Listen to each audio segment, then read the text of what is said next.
Welcome to super classes. मैं सकून आफ्ताब से। हम लोग संविधान को एक क्रम से देखते आ रहे हैं। वीडियो नंबर पड़े हुए हैं, आप उनको शुरू से नोट डाउन कर सकते हैं। तो हमने देखा था जो संविधान था वो 22 भागों में बटा हुआ था। भाग 1 में हमने देखा था कि संघ और राज्य क्षेत्रों के बारे में बताया था। भाग 2 में नागरिकता के बारे में, भाग 3 में मौलिक अधिकार के बारे में वर्णन था और भाग 4 में जो नीति निर्देशक तत्व थे और मौलिक कर्तव्य उनके बारे में बताया हुआ था। अब भाग 4 के बारे में आज हम शुरू करने वाले हैं भाग 5 को। भाग 5 में क्या आता है, संघ के बारे में बहुत डिटेल है। ठीक, अब बात यह है कि संघ जो है भाग 5 में आता है वो अनुच्छेद 52 से लेके 151 तक, 52 से 151 तक, इतने ज़्यादा अनुच्छेद भाग 5 में आते हैं। ठीक है, जो कि संघ के नाम से है। ठीक, अब संघ में हमें पढ़ना क्या क्या है, तो संघ में एक तरह से मोटा मोटा सेंट्रल गवर्नमेंट आ जाती है। तो राष्ट्रपति, उपराष्ट्रपति, ठीक, प्रधानमंत्री और जो हमारे जो संसद है, ठीक, और उसके बाद में केंद्र की जो संघ की जो न्यायपालिका है, मतलब कि सुप्रीम कोर्ट, ये सारी चीज़ें संघ के अंतर्गत ही आती हैं। इसके बाद में जो नेक्स्ट जो चलेगा भाग 6, उसमें आ जाएंगे राज्य के बारे में।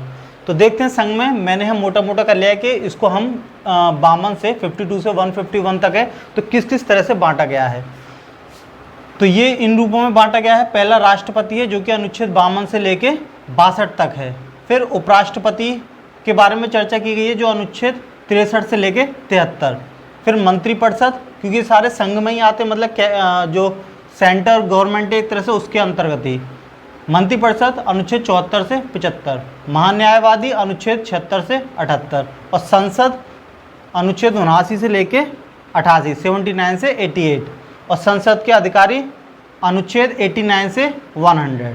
इसके बाद में जो संसद के जो सदस्य हैं उनकी निर्भरताएं क्या हैं, शक्तियां क्या हैं, और जो विधायी प्रक्रिया है, ठीक, वित्तीय विषय हैं, और जो राज्य की राष्ट्रपति की, ठीक है, यहाँ इसका मतलब है राष्ट्रपति की जो विधायी शक्तियाँ हैं, ठीक है, राष्ट्रपति के ऊपर भी है पर राष्ट्रपति यहाँ विधायी शक्तियों के बारे में है, वो अनुच्छेद 101 से 123 तक है।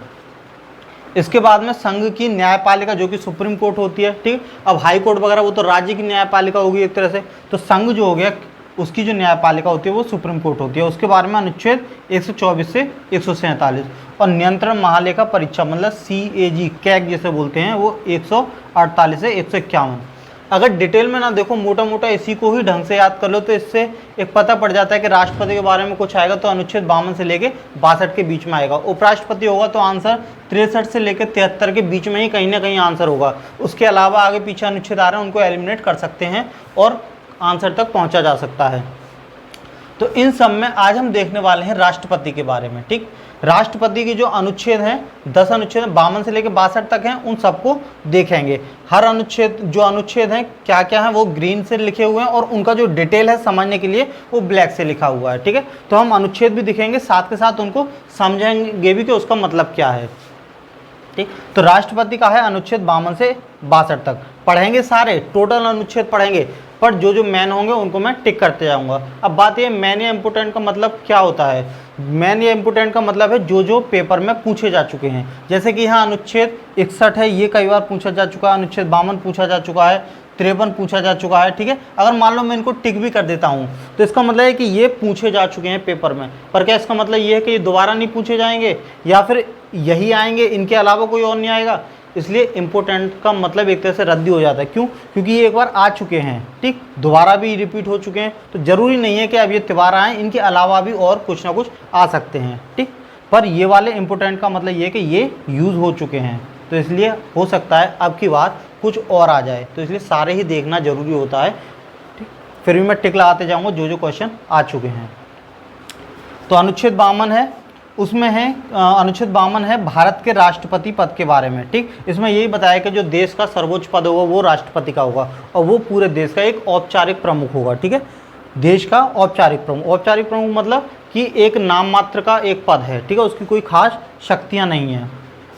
अनुच्छेद 53 बोलता है कि कार्यपालिका की शक्ति के बारे में, कि कार्यपालिका की शक्ति। अब इसको पढ़ने से पूरा क्लियर नहीं हो पा रहा है कि कार्यपालिका की शक्ति का क्या मतलब हुआ। तो कार्यपालिका में मेन रूप से मंत्रिपरिषद वगैरह आ जाती है। तो मंत्रिपरिषद की जो शक्ति है वो क्या है, तो इसमें है कि कार्यपालिका का जो औपचारिक जो प्रधान है वो राष्ट्रपति होता है। मतलब कोई भी अगर कानून होता है या कोई भी अगर कार्य होता है तो वो राष्ट्रपति के सिग्नेचर के बिना नहीं होगा। पर ऐसा भी नहीं है कि राष्ट्रपति उसको रोक पाए या राष्ट्रपति उस पर कोई प्रतिरोध लगा पाए। तो राष्ट्रपति बस केवल सिग्नेचर के रूप में है, एक अनुमति के तौर पर, बाकी राष्ट्रपति के इतने कोई शक्तियाँ नहीं हैं। जैसे घर में बड़े बूढ़े होते हैं उनकी राय मशवरा लिया जाता है पर करा वही जाता है जो अपने मन में होता है, क्यों बड़े बूढ़े अगर कोई ज़्यादा खास जो सबसे बड़े बूढ़े होते हैं घर के बुजुर्ग, तो वही चीज़ है। ये एक औपचारिक प्रधान है कार्यपालिका का, ठीक। मेन शक्ति जो होती है वो जो भारत में देखा जाए तो वो प्रधानमंत्री के हाथ में होती है और मंत्रिपरिषद के हाथ में। तो वही है कि कार्यपालिका का औपचारिक प्रधान होगा और राष्ट्रपति अर्थात सभी कार्य जो हैं वो राष्ट्रपति के हस्ताक्षर से ही कंप्लीट होंगे।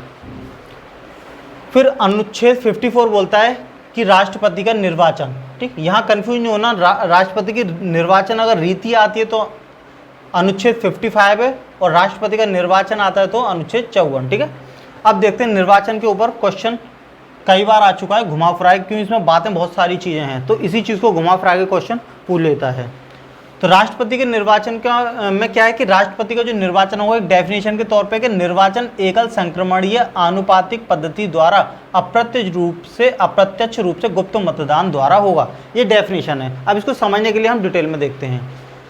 एकल संक्रमणीय शब्द आ गए, ठीक है, पढ़ के समझ में नहीं आया तो यहाँ देखते हैं जो जो टफ शब्द हैं जैसे एकल संक्रमणीय, आनुपातिक पद्धति, अप्रत्यक्ष वगैरह, तो इनको मैंने यहाँ लिख लिया उन शब्दों को डिटेल करने के लिए कि मतलब इनका मतलब क्या है ताकि वो चीज़ समझ में आ सके।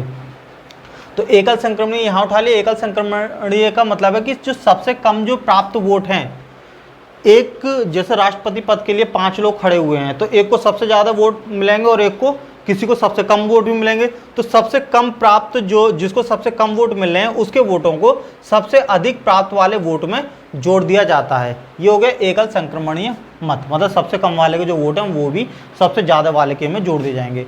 अब आनुपातिक पद्धति, आनुपातिक पद्धति का मतलब क्या है कि सभी उम्मीदवारों को वरीयता क्रम में वोट दिए जाएंगे। अगर मान लो 5 उम्मीदवार खड़े हैं, 1 2 3 4 5, ठीक है, 5 नाम है, तो मुझे जैसे कोई भी अगर वोट देगा तो इन 5 को देगा पर क्रम देगा कि मैं पहले नंबर पे इसको पसंद करता हूँ, दूसरे नंबर पे इस आदमी को, तीसरे नंबर पे इसको, ठीक है। तो उनको एक क्रम देना पड़ेगा, देना 5 को वोट पड़ेगा पर एक क्रम से, ठीक है। फिर कोई दूसरा वोट देना है तो वो भी चुनेगा कि मैं सबसे ज़्यादा इसको वाले को पसंद करता हूँ, फिर दूसरे नंबर पर इसको, तीसरे नंबर पर इसको, मतलब सबको ही वोट देने पड़ते हैं एक क्रम से, मतलब वरीयता क्रम में कि तुम सबसे ज़्यादा किसको पसंद करते हो, फिर उससे कम, इस तरह से। तो उनको एक क्रम में लगाना पड़ता है हमें। तो सभी उम्मीदवारों को वरीयता क्रम में वोट दिए जाते हैं। अप्रत्यक्ष रूप से का मतलब क्या होगा कि इसमें जनता की भागीदारी नहीं होती, जनता वोट नहीं देती, बल्कि जनता के द्वारा जो चुने हुए प्रतिनिधि होते हैं वो वोट देते हैं। अब बात करते हैं कि जनता नहीं, उनके चुने हुए प्रतिनिधि भाग लेते हैं। तो वो प्रतिनिधि कौन से हैं, क्योंकि कुछ भाग लेंगे और कुछ नहीं लेंगे। अब देखते हैं कौन कौन से भाग लेंगे। तो लोकसभा में 545 सदस्य होते हैं। ये भी क्वेश्चन आ जाता है कि लोकसभा में कितने सदस्य हैं, तो मैं हर चीज़ यहाँ लिखते जा रहा हूँ, उनको नोट डाउन करते जाना है। लोकसभा के सदस्य, राज्यसभा के 245 सदस्य, ठीक है, जो नहीं करेंगे राज्यसभा में उनका भी अभी बताऊंगा। तो राज्यसभा के सदस्य, लोकसभा के सदस्य, ठीक है। सदस्यों की संख्या कितनी है राज्यसभा में? 245। जानकारी के लिए लिख दिए क्योंकि ये क्वेश्चन यहाँ से भी उठ के आ जाता है, वरना कहोगे कि संविधान पूरा पढ़ लिया और ये चीज़ तो बताई नहीं, ठीक है। तो छोटी छोटी चीज़ें भी आ जाती हैं। लोकसभा हो गया, राज्यसभा के सदस्य हो गए और जो सभी राज्य हैं, ठीक, और 2 जो यूनियन टेरिटरी हैं जैसे दिल्ली और पांडिचेरी, ठीक है, मतलब 29 राज्य और 2 यूनियन टेरिटरी, उनके निर्वाचित सदस्य, मतलब उनके जो चुने हुए सदस्य वो वोट देंगे राष्ट्रपति के लिए। अब बात यह है कि कौन वोट नहीं देंगे। तो जो राज्यसभा है इसमें इसके जो 12 सदस्य और 2 एंग्लो इंडियन होते हैं, ठीक है। 12 सदस्य तो वो जिनको राष्ट्रपति के अधिकार में होता है, वो 12 सदस्यों को राज्यसभा में नामित कर सकते हैं। तो वो 12 सदस्य और 2 एंग्लो इंडियन सदस्य, ये दोनों जो विधान परिषद के होते हैं, ठीक है। विधान परिषद मतलब राज्यसभा, एक ही बात है, मतलब उच्च सदन, ठीक है। ये दोनों नहीं दे सकते, मतलब 12 सदस्य और 2 एंग्लो इंडियन। इसके अलावा जो राज्य होते हैं, राज्य की जो विधान परिषद होती है, मतलब उच्च सदन, ठीक है, वो भी राष्ट्रपति का वोट नहीं देता। तो ये चीज़ काफ़ी इंपॉर्टेंट हो जाती है कि राज्य की जो विधान परिषद है, ठीक, वो राष्ट्रपति पद के लिए वोट नहीं देती। और जो जो केंद्र में जो राज्यसभा होती है उसके 12 सदस्य जो राष्ट्रपति चुनते हैं और 2 एंग्लो इंडियन वो भी वोट नहीं देते। तो क्लियर हो गया कौन कौन राष्ट्रपति को वोट देंगे और किस तरह से राष्ट्रपति का चुनाव होगा। अब अनुच्छेद 55 बोलता है कि राष्ट्रपति के निर्वाचन की रीति, ठीक है, तो ये निर्वाचन है, निर्वाचन की रीति। इसमें क्या होता है, राष्ट्रपति का कोटा के बारे में बात की जाती है कि राष्ट्रपति को जो वोट मिलेंगे वो किस तरह से काउंट किए जाएंगे। तो मान लो अगर जो वोट देता है, मान लो विधायक एमएलए या एमपी वगैरह कोई है, एमएलए है, तो किसी राज्य की जनसंख्या है मान लो 1000, ठीक, एग्जाम्पल तौर पे ले रहे हैं, और उस राज्य में अगर हम विधायक की बात करें तो 5 विधायक हैं, ठीक है, 1000 जनसंख्या है एग्जाम्पल तौर पे और 5 विधायक है, तो जब हम डिवाइड करेंगे तो ये आ गया 200, मतलब एक जो विधायक है एमएलए वगैरह है उसके हिस्से में 200 वोट आए, 200 लोगों का मत आया, ठीक। तो ये एक अगर आदमी वोट देगा राष्ट्रपति के लिए तो वो 200 लोगों के वोट के बराबर होगा। तो ये चीज़ किसमें की जाती है, राष्ट्रपति की निर्वाचन रीति, ठीक है, अनुच्छेद 55 के तहत, ठीक। फिर नेक्स्ट है अनुच्छेद 56 में राष्ट्रपति की पदावधि, मतलब राष्ट्रपति का कार्यकाल कितने वर्षों का होगा। तो राष्ट्रपति का भारत में जो कार्यकाल होता है वो 5 वर्ष का है, और भारत के अलावा अगर देखें तो मेन रूप से अमेरिका के एक बार क्वेश्चन आ चुका था, तो अमेरिका में राष्ट्रपति का कार्यकाल 4 वर्ष का होता है। अभी शायद 2021 का पेपर हुआ था उसमें हुआ था, पिछले साल से जो पेपर हुआ था 2022 का नहीं, उससे पहले जो हुआ था उसमें राष्ट्रपति का कार्यकाल पूछा था अमेरिका का, वो 4 वर्ष है। और भारत में बात करें तो भारत के राष्ट्रपति का कार्यकाल 5 वर्ष का होता है। अनुच्छेद 57 बोलता है कि राष्ट्रपति का पुनर्निर्वाचन कैसे होगा, ठीक है, मतलब कोई अगर राष्ट्रपति बन गया, पूरे 5 साल हो गए, हट गया, अब अगर वो दोबारा आना चाहे राष्ट्रपति, दोबारा राष्ट्रपति पद के लिए क्या लड़ सकता है या नहीं लड़ सकता, तो दोबारा राष्ट्रपति पद के लिए लड़ सकते हैं, मतलब एक से ज़्यादा बार राष्ट्रपति बन सकते हैं। ऐसा केवल एक बार हुआ है, जो डॉक्टर राजेंद्र प्रसाद हैं वो 2 बार राष्ट्रपति बन चुके हैं। तो क्वेश्चन यहाँ से भी आ सकता है कि जो कौन से राष्ट्रपति ऐसे हैं जो 2 बार राष्ट्रपति पद पर रह चुके हैं, तो डॉक्टर राजेंद्र प्रसाद।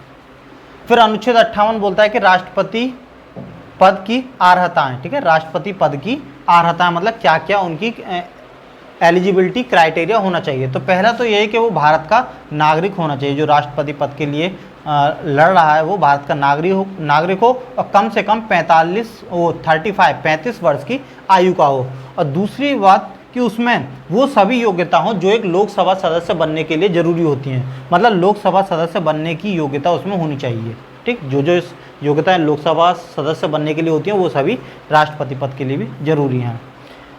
अनुच्छेद 59 में आ जाता है कि राष्ट्रपति पद की शर्तें, मतलब अर्हताएं तो उनके क्या होना चाहिए और शर्तें मतलब क्या नहीं होना चाहिए, ठीक है। तो इन चीज़ों को एक नहीं करना, इस चीज़ को ध्यान रखना है। अंतर यह है कि क्या क्या चीज़ें होनी चाहिए और ये क्या चीज़ें होंगी 59 में कि क्या क्या चीज़ें नहीं होनी चाहिए। तो राष्ट्रपति पद के लिए जो भी आवेदन करा वो पागल या दिवालिया घोषित ना हो। दूसरा, किसी भी लाभ के पद पर ना हो। लाभ का पद जैसे कि सरकारी नौकरी एक लाभ का पद हो गया, ठीक। अगर हम बात करें मंत्री की तो मंत्री का पद लाभ का पद नहीं माना जाता क्योंकि वो एक सेवक होते हैं, ठीक। मंत्री पद सेवक बोला जाता है, ना कि लाभ का पद, ठीक। तो अगर वो राष्ट्रपति बनते हैं तो उनको अपना जो लाभ का पद है वो छोड़ना पड़ता है। दूसरा, संसद या विधानमंडल का सदस्य ना हो, ठीक। संसद मतलब केंद्र का हो गया, विधानमंडल मतलब राज्य वगैरह का, ठीक है, उसका किसी का भी सदस्य ना हो। फिर है अनुच्छेद 60, उसमें है राष्ट्रपति पद की शपथ। तो राष्ट्रपति पद की शपथ कौन दिलाएगा? सुप्रीम कोर्ट का जो मुख्य न्यायाधीश होता है वो राष्ट्रपति पद की शपथ दिलाता है। अगर मान लो सुप्रीम कोर्ट का मुख्य न्यायाधीश नहीं है तो बाकी जो 30 जो न्यायाधीश हैं उनमें जो सर्वोच्च न्यायाधीश होगा, ठीक, जो प्रमुख न्यायाधीश होगा वो राष्ट्रपति पद की शपथ दिलाएगा।